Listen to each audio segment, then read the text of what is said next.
I am keenly aware of the time. I know that I have 13 minutes, and I want to use these minutes rightly.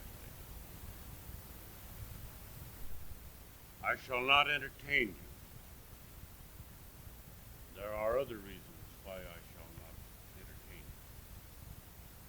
But first of all, I do not want to waste the time. This morning I am simply asking you some direct questions.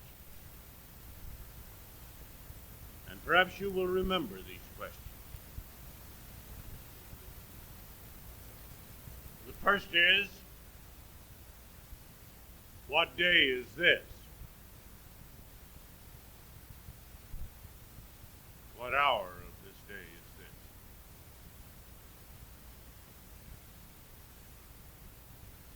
this? It is a very strange hour.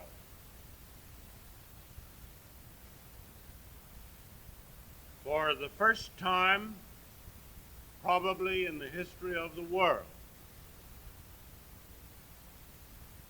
thousands and thousands of people are gathered at this very moment in a city to honor a Negro man. As far as I know, this never happened in ancient Greece. As far as I know, this never happened in ancient Rome. It is happening in the United States of America, our land. And it is happening in the South, in the great and beautiful city of Atlanta. At this moment, thousands are gathered inside and outside a Negro church in the Negro section of Atlanta. And you will never forget this day, and you have good reason for never forgetting this day. We are in a time of great strain and great danger. But how wonderful to realize that we, within about a century of the end of slavery, are gathered as a nation in honor of a descendant of slaves.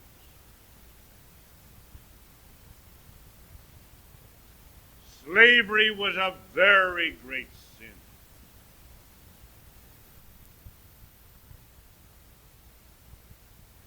Ships went to the African coast. They rounded up the men and the women like animals, packed them into the hold of the ships. They'd toss a little food to them to keep them from dying and think how sick they were crossing the Atlantic to the coast of North America. And coming to Jamestown and Portsmouth and Norfolk and Philadelphia and Baltimore and New Orleans. Human beings bought and sold like cattle. And then after they were sold, the owner could do anything he wanted to. There was no real limitation upon his power over other people. This was a very evil thing. And because ours is a world in which there is a moral law, the consequences of that have gone on for 400 years. And they will go on as long as you and I live. There is a deep and terrible sense in which the sins of the fathers are visited upon the children. And now we are trying to work ourselves out of this. And there is bound to be turmoil. But I want you to remember that this was the day when for the first time the admiration of almost the entire nation has gone out in one direction.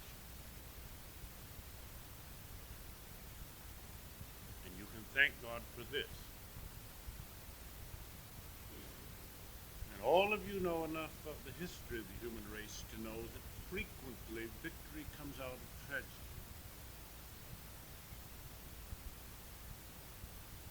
You read Plato's dialogues, and you love them. But do you realize that not one of those dialogues would have been written had it not been for the execution of Socrates?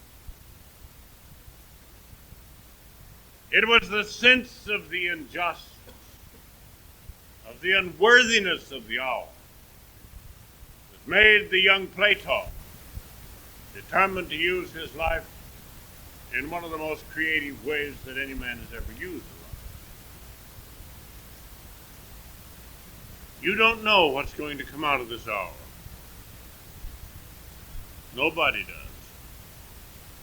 But you do know that it is always highly possible for tragedy to be both creative and redemptive. And so my first question is simply this. What day is it? And you know. And the second question is, what week is it? It is Holy Week. I have come to the Twin Cities wholly for Holy Week to speak for the combined Christian forces of this city every noon at the Westminster Presbyterian Church. You will have your ways of celebrating it, perhaps with other Christians, perhaps with your own congregation. Thursday night, thousands will gather for a special sacred meal. We call it Maundy Thursday. There are many groups who will meet for the washing of one another's feet, because Christ washed the disciples' feet at the Last Supper. And I have been to one such service that moved me very deeply. And on Friday, thousands will remember the crucifixion. And finally, on Sunday, more thousands will remember resurrection. It is the apex of the year.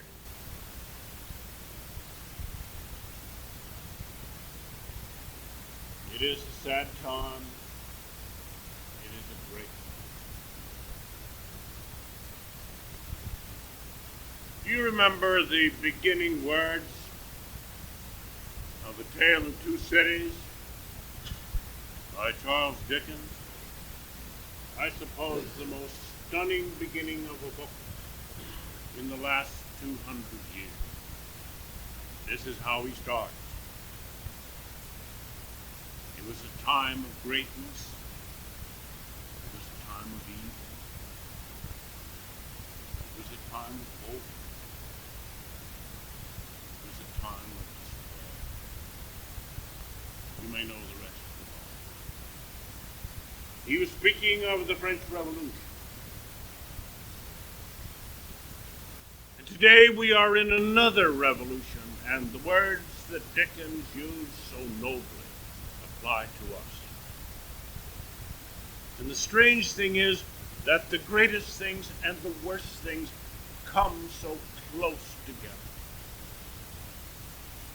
In my years at Stanford University in California, I often thought of the fact that for the main part here of the United States, the highest point and the lowest point are right together.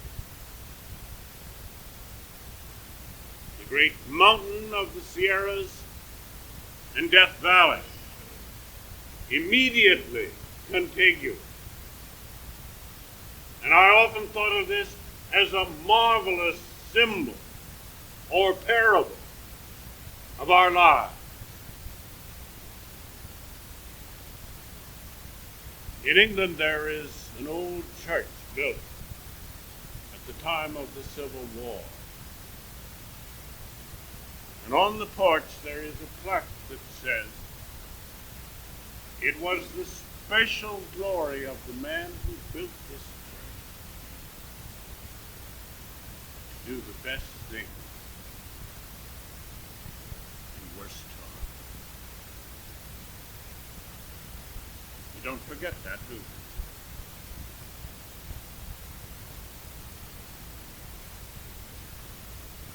You will remember this week as long as you live. What an amazing thing that the world turns this week to one who died nearly 2,000 years ago. Every document in the world is dated from him.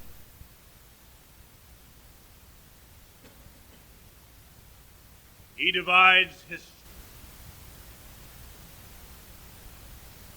He is the center of our lives. And I call you today to remember Jesus.